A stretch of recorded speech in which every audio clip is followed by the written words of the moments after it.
Okay, lesson 1.1 is about properties of real numbers. So we're going to start off by talking about subsets of real numbers. So the natural numbers is one example of a subset of real number. If it's a natural number, it's also a real number. That's what subset means. It means it's included in this, but it's a smaller group. So a subset of Chinkopin students would be the 10th graders. And then a subset of the 10th graders would be the 10th graders who take geometry.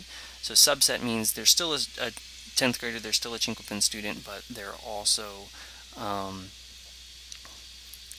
smaller group that defines them. So natural numbers were the first set of numbers that people started thinking about. It was, let's count these things. What do 5 fish and 5 marbles have in common? Well, the number 5, if you can count them all. So natural numbers are sometimes called counting numbers, and the symbol for natural numbers is an N with 2 bars on the left side. The symbol for real numbers is an R with 2 bars. Whole numbers was when the idea of 0 came in. They were like, well, we actually can have nothing of something, and that's really a number also.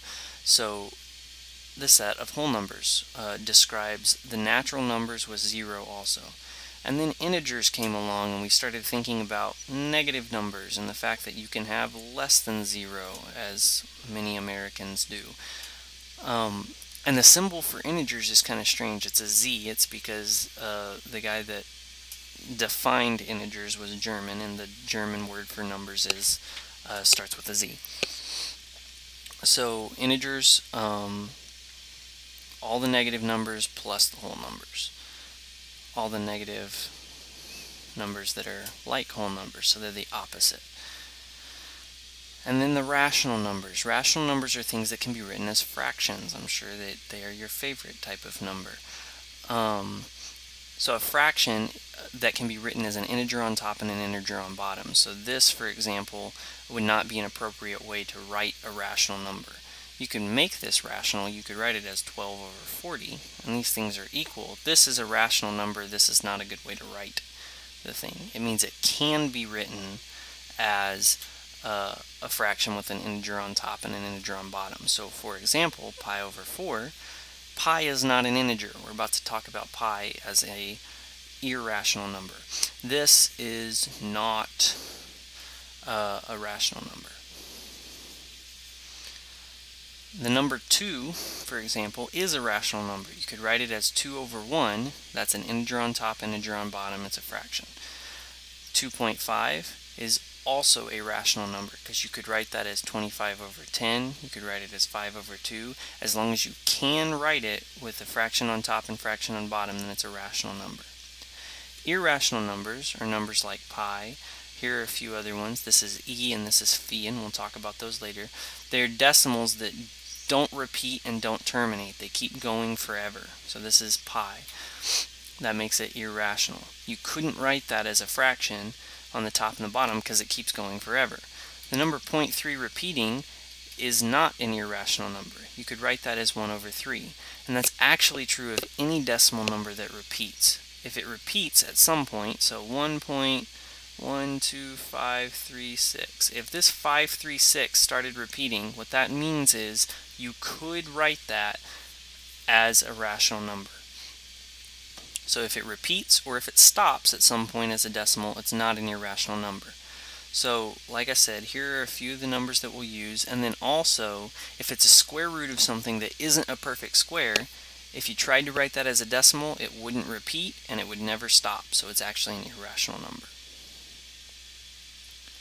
Square root of 4, for example, can be written as 2, so this is not an irrational number. If it's a perfect square and you take the square root of it, then it's okay. Then it's a rational number, but it's an irrational number if it's not a perfect square. So here's a visual representation. You have real numbers. That's all these numbers that we just talked about. Irrational numbers, rational numbers, they're real numbers. But then they can be broken down into 2 sets. Real numbers are either rational numbers or they're irrational numbers. They cannot be both together. So an irrational number example is pi. A rational number example, square root of 4. We'll just use that one. Okay, or square root of 5 over here. So you can't have a number that's both rational and irrational. So the square root of 4, if I was going to describe that, I would say it's rational and it's real. If I was going to describe the square root of 5 or pi, I would say irrational and real. It's both of those. Okay, then there are more subsets of rational numbers. The integers are a subset of rational numbers. -2 could be written as -2 over 1, so it's an integer, it's a rational number, and it's a real number. And then a subset of the integers is the whole numbers. The whole numbers, so 3 for example, or 0, is also an integer, it's also a rational number, and it's a real number. So 3 is whole, integer, rational, and real. And then this next set is natural numbers. If you have a natural number, it's also a whole number, it's also an integer, it's also a rational number, and it's also real. So natural number, it's all of these. You can't have a natural number that's irrational, you can't have a whole number or an integer or a rational number that is irrational. So if it's irrational, it's only irrational and real. Let's look at some examples of this in some real world context. At an amusement park, if you had the cost C in dollars, what set of numbers would best describe that? Well, cost is usually something like this, $12.50, right? It's a decimal, but it stops at some point, so it doesn't repeat forever. So this is rational. Let me write that better. Rational number. So C would be best described as a rational number. In the number of people that come to an amusement park, that would be you could have 0 people, right? But probably not, and then it could keep going forever. So you could say the whole numbers. That was terrible. Whole numbers. Or you could say the natural numbers. It's more likely to be a natural number, so I think this is a better answer. But it could be whole also.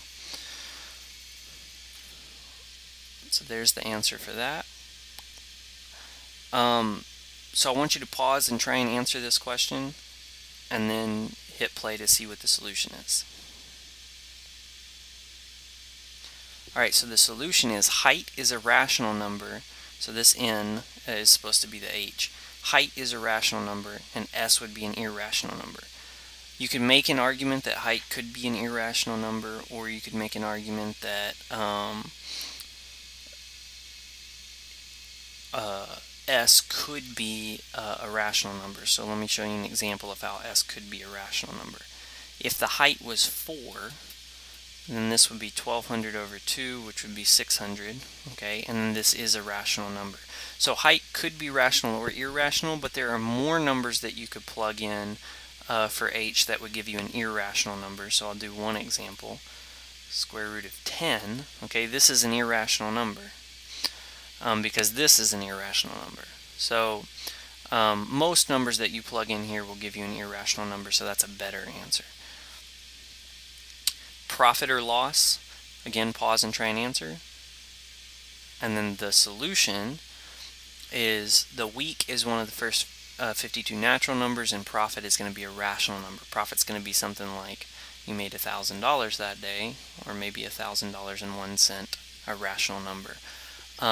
You can make an argument for whole numbers. It really depends on how you count weeks. If you count the first week as week 0, then you could say whole numbers, but natural numbers makes a bit more sense. Okay, graphing numbers on a number line. When you have fractions and repeating decimals and square roots, it's kind of weird. It's kind of hard to think about them.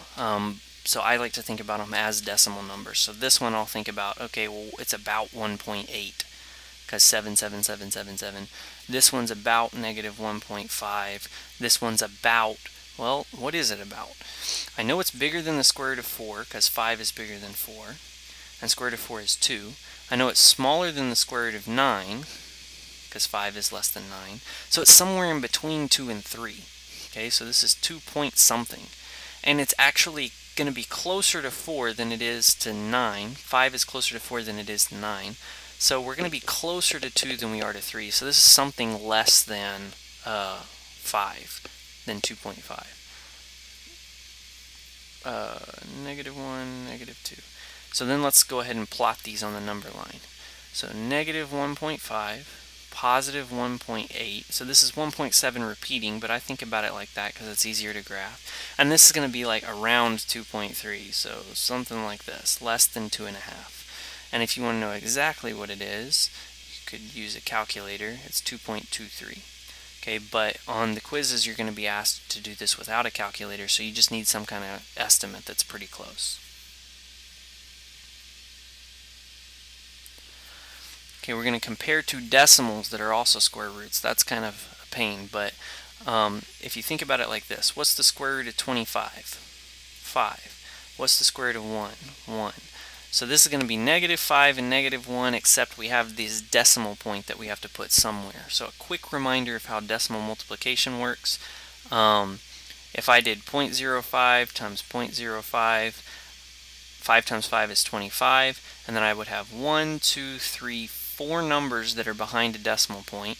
Okay, so I would need to put 0.0025, so I had 1, 2, 3, 4 numbers behind the product. So 0.05 times 0.05 is 0.0025, which is not this. 0.5 times 0.5 is 25 with 1, 2 numbers behind the decimal point, so it should be 0.25. And it doesn't matter if I wrote 0.5 as long as the number is not important and behind the decimal point. So let me explain that. If I did 0.50 times 0.50, I would have 0.25. And then I would put the 2 zeros over here because they're on the end, but it doesn't matter. You don't need them in any of the case. So write the simplest form. So if you have 0.500 or something, just write it as 0.5, and that'll help you. So let's go back to this problem. 0.5 times 0.5 gives you 0.25, which is what we already said. So this problem right here simplifies to 0.5. This one simplifies to 0.1, and you can see 0.1 times 0.1 gives you 1, 2 numbers behind the decimal, so it gives you 0.01. So you're comparing -0.5 and -0.1. -0.1 is closer to 0, so it's a bigger number than -0.5.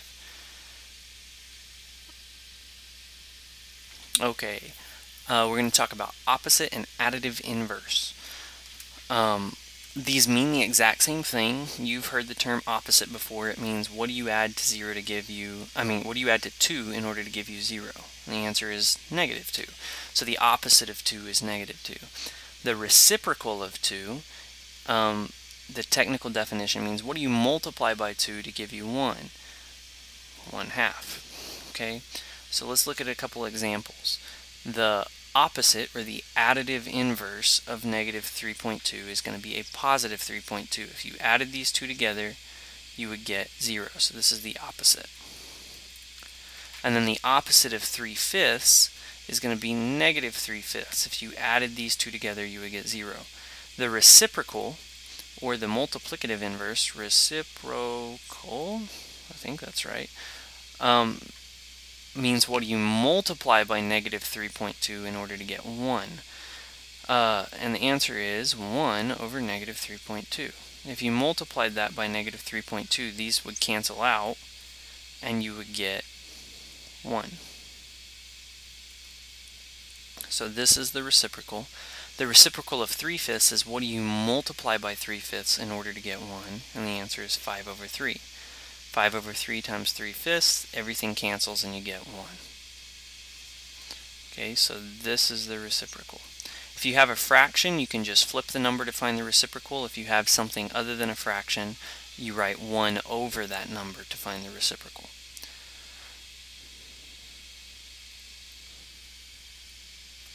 Some properties of real numbers. So we just talked about the inverse property of real numbers, and so I'm going to talk about the identity property first, really quick, this one right here.